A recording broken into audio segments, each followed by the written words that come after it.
Olá, gente querida do coração verde e amarelo, que bom ter você aqui de novo, chegando já clicando no gostei. Antes de lembrar, você já está fazendo isso? Muito obrigado, clica no like, no gostei, assim vamos para mais brasileiros. Seja bem-vindo, se é a primeira vez, inscreva-se aqui no canal, comente, diga de onde é, vou ver o seu comentário depois e compartilhe mandando o endereço do jornal aqui no YouTube para seus grupos, no WhatsApp, no Face, no X, onde puder. E vamos às notícias desta edição imperdível. Está no ar, Jornal Brasil Cristão News, com Cleiton Basso. O fim do carnaval, quarta-feira de cinzas. Para quem misturou carnaval com política, na tarde desta quarta sai o resultado da premiação do Carnaval do Rio de Janeiro. A esquerda preocupada torce para que a escola que idolatrou Lula não seja rebaixada.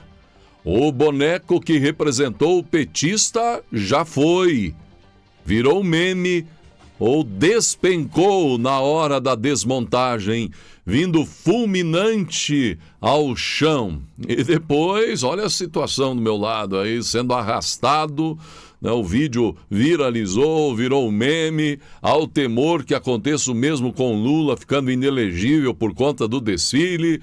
Outros perguntando, então foi assim que R$1 milhão do dinheiro público foi destruído? Arrastado, caído, igual à expectativa da direita de que o TSE torne, o petista inelegível e decrete o fim da carreira de Lula, com ele despencando da política dessa forma.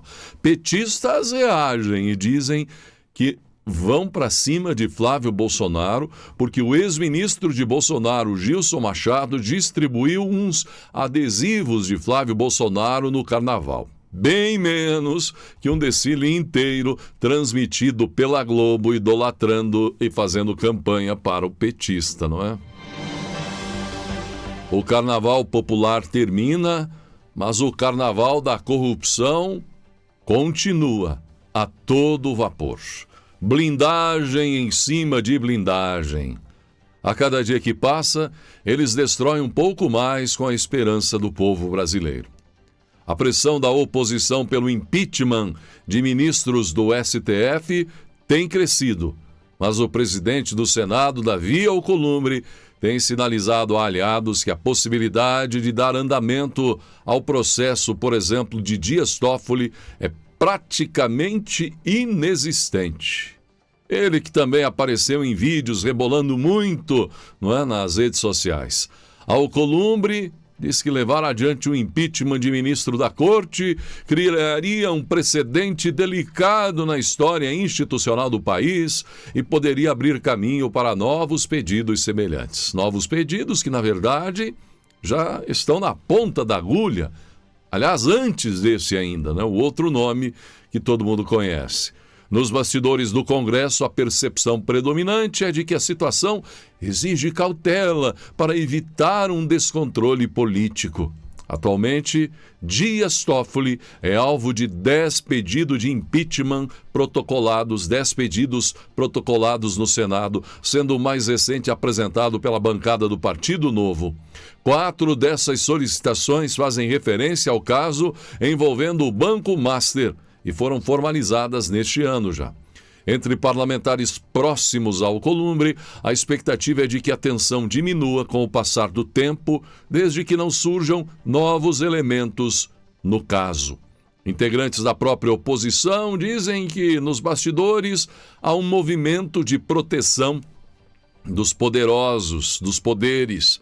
Consideram que isso ocorre dentro de determinados limites aceitáveis no ambiente político, mas não perante a população. Ambiente que no Brasil, bem, melhor nem comentar, porque eles vão perseguir como nunca neste ano para calar a verdade, não é mesmo? O Alcolumbre, você já viu o problema lá na Previdência do estado dele, o indicado e assim por diante. Então, é todo mundo envolvido, é um verdadeiro carnaval da blindagem. O governador de São Paulo, Tarcísio de Freitas, criticou o desfile da escola de samba que idolatrou Lula durante o Carnaval do Rio de Janeiro, classificou a apresentação como propaganda descarada. Aos amigos, tudo.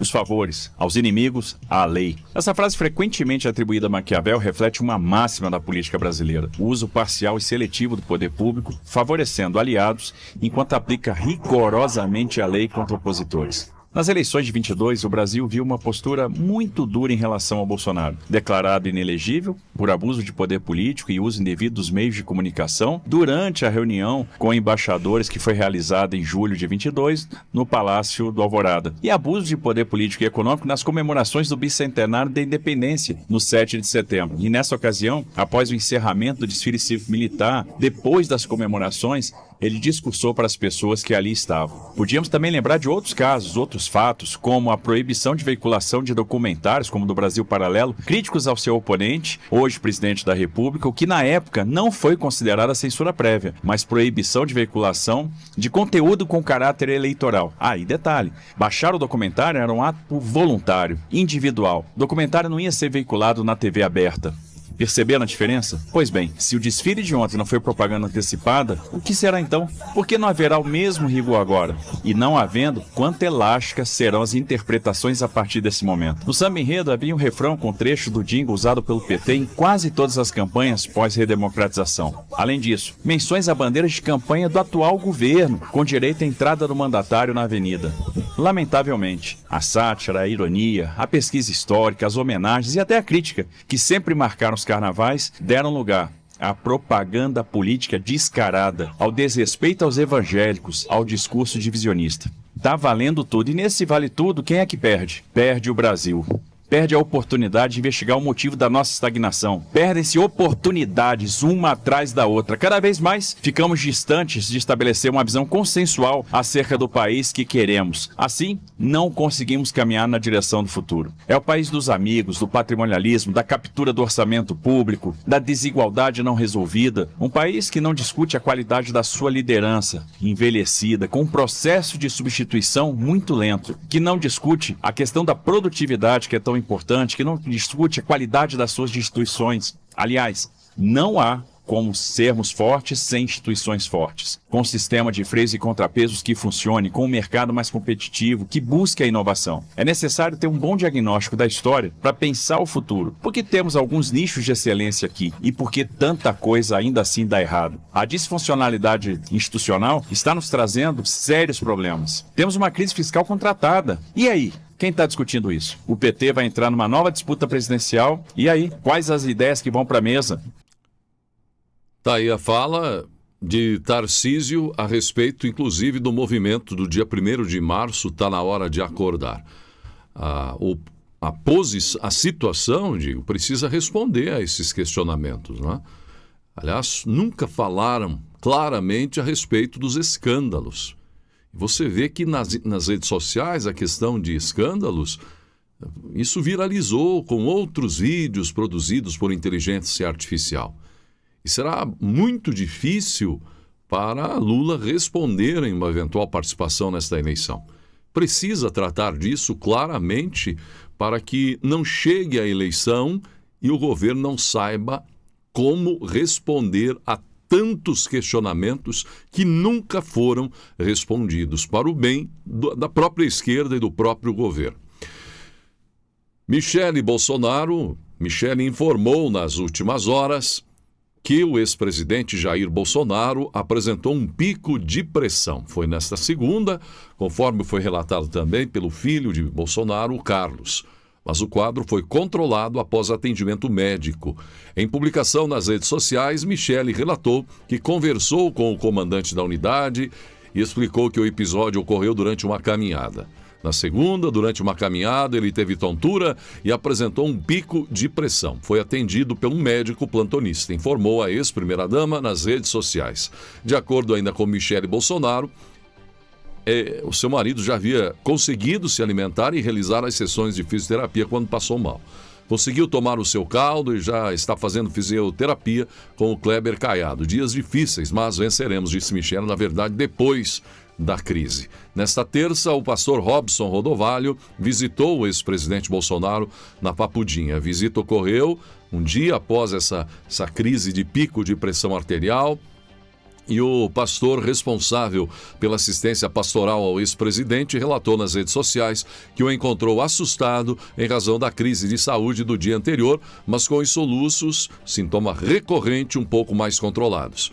Em entrevista ao portal Metrópolis, o pastor Rodovalho detalhou que realizou uma leitura bíblica sobre paz e entoou um cântico durante o encontro. O pastor descreveu que Bolsonaro caminha com dificuldade, arrastando a perna e não tem se alimentado adequadamente. Apesar do quadro físico debilitado, o pastor avaliou que o ex-presidente demonstrou sinais de melhora no aspecto emocional. Eu achei ele um pouco melhor na mente, o rosto um pouco mais lúcido, afirmou. Rodovalho ressaltou que o estado geral do ex-presidente está sofrido, mas demonstrou otimismo ao revelar que pela primeira vez Bolsonaro falou em esperança durante a conversa. Receio que há tanto tempo sem ver o ex-presidente, apoiadores, o Brasil que admira Jair Bolsonaro, quando vê-lo em uma foto, um vídeo, vai tomar um tremendo susto, como aquele que acontece quando você vai visitar alguém que ficou doente, né? E passa 1, 2 meses passam, e dali um pouco você vai visitá-lo e fica assustado. Meu Deus, como emagreceu, como está ruim, enfim, toda essa situação que infelizmente está acontecendo com o ex-presidente por conta de uma narrativa sobre algo que não aconteceu, um suposto golpe. Com muitas críticas por mais uma vez ir para cima de cidadãos sem foro privilegiado, ou seja, não cabe ao STF a questão, não é? Não tem mandato, o cara investigado tem que ir para a primeira instância, para a polícia comum e tal, e não o próprio STF determinar o que faz ou não. A questão é essa. E também porque a ação parece ser em causa própria e de familiares dos próprios ministros do STF.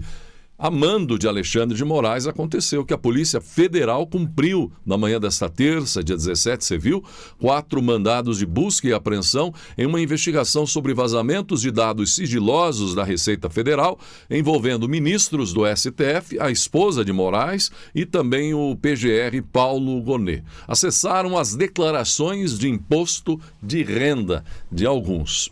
As ações ocorreram em São Paulo, Rio de Janeiro e Bahia. A apuração aponta que o sigilo fiscal da esposa, a questão da renda da esposa do ministro, Viviane Barsi de Moraes, teria sido acessado de forma indevida. Também foi identificado acesso a não autorizado, a declaração de imposto de renda do filho de outro integrante da corte, entre outras autoridades, inclusive até do Procurador-Geral da República, Paulo Gonet. O caso está vinculado ao inquérito 4.781, conhecido como inquérito das fake news, aquele que não termina mais e é usado de todas as formas para blindar membros da Suprema Corte. Além das buscas, foram impostas medidas cautelares aos investigados, como proibição de deixar a comarca, recolhimento domiciliar noturno e aos fins de semana com uso de tornozeleira eletrônica, afastamento de função pública, impedimento de acesso ao SERPRO e à Receita Federal, bloqueio de sistemas informatizados, proibição de saída do país e entrega dos passaportes em até 24 horas. Moraes determinou que o órgão rastreie consultas ou tentativas de acesso envolvendo todos os 10 ministros do STF e seus familiares diretos, incluindo cônjuges, filhos e ascendentes. Um relatório completo deverá ser apresentado após o Carnaval. As quebras já identificadas serão analisadas nas esferas administrativas e criminal. Caberá à Polícia Federal investigar se os acessos aos dados fiscais foi encomendado com o objetivo de comercialização a terceiros. Há um desespero dentro do quadro de autoridades porque vazamentos aconteceram e que outros vazamentos tornem dados sigilosos e caros aos ministros, por exemplo, sejam colocados na internet, públicos, enfim. O ministro também busca identificar a origem de vazamentos para a imprensa, sobre informações que o relacionam ao Banco Master.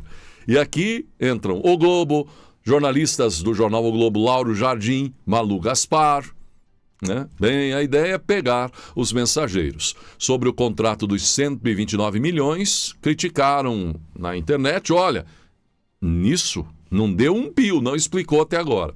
Críticos desconfiam que o objetivo seria criar um álibi para anular investigações relacionadas ao caso Master antes que elas se tornem explosivas ao extremo. Outros sugerem encrenca feia entre Moraes e Lula, com a crença de que o Lula estaria dando suporte para vazamentos, selecionando um ou outro ministro, enfim, e ainda outros comentam que a ideia seria pegar os mensageiros, como falei. Mas questionam, por que não explica, não seria mais fácil explicar o contrato de 129 milhões? Disso todo mundo quer saber.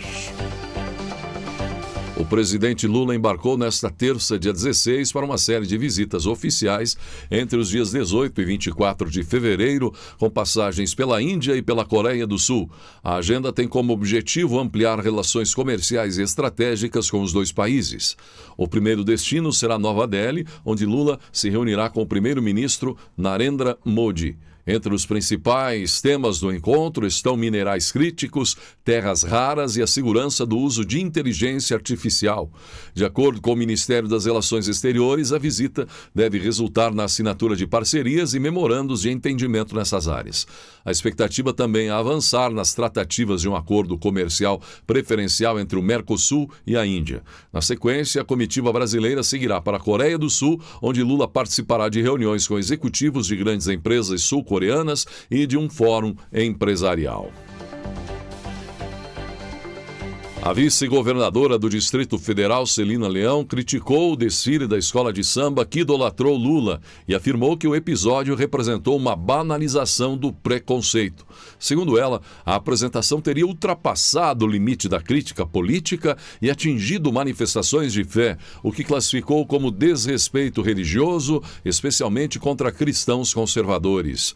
Em declaração pública, Celina afirmou que o caso levanta preocupação com a forma como símbolos religiosos e crenças vêm sendo retratados em manifestações culturais e políticas no Brasil.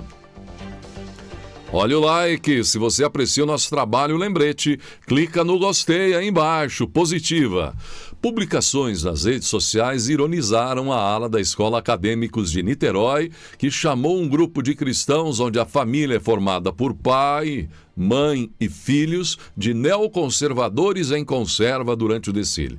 Em resposta, políticos da oposição e internautas aderiram a uma tendência nas redes que começou pelo povo brasileiro, compartilhando ilustrações criadas com inteligência artificial, retratando famílias conservadoras ou famílias em conserva, em referência direta à ala carnavalesca. As imagens mostrando uma lata com o desenho familiar, cada um colocou a foto da sua família, formada por homem, mulher ou pai, mãe e as crianças, os filhos. Diversas figuras políticas aderiram à crítica popular e publicaram em suas redes sociais a imagem, trocando a foto pela foto de sua família e afirmando se tratar realmente de uma família em conserva, conservada por Deus, por Jesus Cristo. A ponte bioceânica em construção sobre o rio Paraguai, entre Porto Murtinho e Carmelo Peralta, no Paraguai, está a apenas 109 metros de ter suas duas cabeceiras conectadas, conforme boletim do Ministério de Obras Públicas e Comunicações paraguaio, responsável pela execução do projeto. A previsão oficial de entrega segue mantida para setembro de 2026.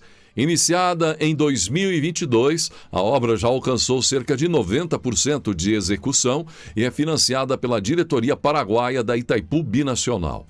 Nos últimos dias, os trabalhos se concentraram no reforço dos cabos de sustentação, etapa considerada essencial para que as equipes avancem até o ponto central que marcará a ligação definitiva entre as margens brasileira e paraguaia. Apesar do avanço, há preocupação de que a ponte enfrente dificuldades semelhantes às observadas na Ponte da Integração, em Foz do Iguaçu, já que as vias de acesso ainda não estão concluídas. Também permanece pendente a rodovia que dará origem ao corredor bioceânico que atravessará o Chaco Paraguaio. Do tipo estaiada e com cabos de sustentação como principal elemento estrutural, a ponte tem custo estimado em 575,5 milhões de reais e integra um projeto estratégico conduzido pelos governos do Brasil e do Paraguai para ampliar a conectividade regional e facilitar o acesso a mercadorias internacionais. Um navio, você viu? Porta-containers com bandeira de Singapura colidiu com 2 balsas na noite desta segunda, dia 16, na travessia entre Santos e Guarujá, no litoral de São Paulo. Apesar do impacto, não houve feridos, segundo informou a Secretaria de Meio Ambiente, Infraestrutura e Logística do Estado. As balsas estavam fora de operação no momento do acidente e contavam apenas com tripulantes a bordo. A ocorrência foi registrada por volta das 21h30, quando o navio atingiu as embarcações durante a manobra na região do Porto. De acordo com a secretaria, a balsa FB-15 realizava uma manobra de apoio à FB-14 na travessia quando ocorreu a colisão. Tripulantes que estavam nas embarcações pularam no mar e conseguiram nadar até a margem em segurança. O navio havia saído do Rio de Janeiro na sexta e seguia em direção a Porto de Santos. As causas do acidente deverão ser apuradas pelas autoridades responsáveis. Pesquisadora que virou esperança para vítimas de lesão medular. Ela sonha com férias de 1 ano. A cada dia, novos avanços em paraplégicos e tetraplégicos são detectados na pesquisa liderada por essa valorosa brasileira. Desde a infância, a certeza de que seria cientista guiou a trajetória de Tatiana Coelho de Sampaio. A bióloga Tatiana Coelho de Sampaio tem 59 anos. Sempre soube que seguiria a carreira científica. Antes mesmo de entrar na escola, já se interessava por temas como física e filosofia, influência direta do pai que estimulava conversas sobre ciência em casa. Eu achava fantástico o negócio de átomos, prótons, nêutrons, elétrons. Queria fazer física nuclear, recorda ela. Com o tempo, a paixão se voltou para a biologia, mas o desejo de atuar na pesquisa permaneceu. Aos 27 anos, após concluir graduação, mestrado, doutorado e pós-doutorado, assumiu uma vaga como professora na Universidade Federal do Rio de Janeiro. Também realizou estágios de pós-doutorado na Universidade de Illinois, nos Estados Unidos, e ainda na Alemanha. Inicialmente, seus estudos estavam ligados à bioquímica e à biofísica de proteínas. Anos depois, essa trajetória culminaria na pesquisa que a colocaria em destaque. A polilaminina, substância desenvolvida no laboratório que coordena na UFRJ e que demonstrou potencial para reverter lesões medulares em humanos. A descoberta surgiu de forma inesperada. Tatiana conheceu a molécula em 1997 e desde então construiu um caminho de quase 3 décadas de pesquisa até chegar aqui. São 28 anos trabalhando com a mesma proteína. Mas não fiquei 28 anos fazendo a mesma coisa. A trajetória é muito dinâmica, diz ela. O estudo evoluiu da análise estrutural da molécula para experimentos com modelos animais, testes em ratos, cães e humanos, até chegar ao desenvolvimento do medicamento, em parceria com a indústria farmacêutica e atualmente ao processo regulatório, o que pode ser uma das maiores descobertas da ciência em toda a história. Segundo a cientista, transitar entre diferentes áreas foi um dos maiores desafios. Ela afirma, no entanto, que não enfrentou barreiras profissionais por ser mulher. Na área biomédica, somos maioria há muito tempo. O desafio é conciliar vida pessoal e trabalho, diz ela, sem mimimi. Mãe de 3, 2 filhos biológicos e uma filha que considera do coração, Tatiana descreve a família como um ambiente acolhedor e sempre movimentado. Fora do laboratório, leva uma vida normal, simples, mantendo a casa tão movimentada quanto o ambiente de pesquisa. A divulgação dos primeiros resultados clínicos da polilaminina trouxe visibilidade e também uma carga emocional intensa. Ela relata receber diariamente mensagens e pedidos de ajuda de famílias desesperadas em busca de tratamento. Quando é lesão crônica, dá para pedir que aguardem. Mas quando é aguda, sei que se fizer agora, vai melhorar. E eu não posso. É torturante, afirma, referindo-se às limitações legais antes da aprovação do medicamento pela própria pesquisa e, sobretudo, pela Anvisa. O uso da substância ainda depende da autorização da Agência Nacional de Vigilância Sanitária. Caso a próxima fase de estudos seja liberada, poderá ser adotado o chamado uso compassivo em situações emergenciais sob responsabilidade médica. Paralelamente, Tatiana conduz pesquisas com cães para avaliar efeitos em lesões crônicas, com resultados previstos para cerca de 1 ano. Mesmo com a rotina intensa de entrevistas, aulas, reuniões e experimentos, o mundo está descobrindo a pesquisadora brasileira. Ela diz abraçar as demandas com senso de responsabilidade. O reconhecimento não é só meu. Existe uma demanda da sociedade por ciência, inovação e esperança. Falo em nome de muita gente. Em encontros com autoridades, costuma destacar problemas como o subfinanciamento das universidades, a burocracia e a lentidão de processos regulatórios no Brasil. Com fé em Deus, Tatiana acredita que a ciência não responde a todas as questões humanas. As verdades da ciência são úteis, mas parciais. O ser humano é mais do que um corpo, diz ela. Para o futuro, o desejo é simples: ver o medicamento avançar, permitir que outros grupos explorem novas aplicações da polilaminina e, quem sabe, reduzir o ritmo do trabalho. Queria me aposentar e tirar férias de 1 ano, mas acho que não vai dar, diz ela, mantendo a mesma determinação de quando ainda criança se encantava com os mistérios da ciência. Já, inclusive, uma campanha que está saindo do Brasil, campanha já chega a outros países de admiradores para que, em breve, ela seja indicada e merecidamente agraciada ao Prêmio Nobel da Medicina. Antes, esperamos o quase milagre acontecendo na vida daqueles que um dia perderam os movimentos, não é? Muitos resultados animadores, vídeos estão aparecendo, alguns que estão participando da pesquisa. Incrivelmente positiva a descoberta.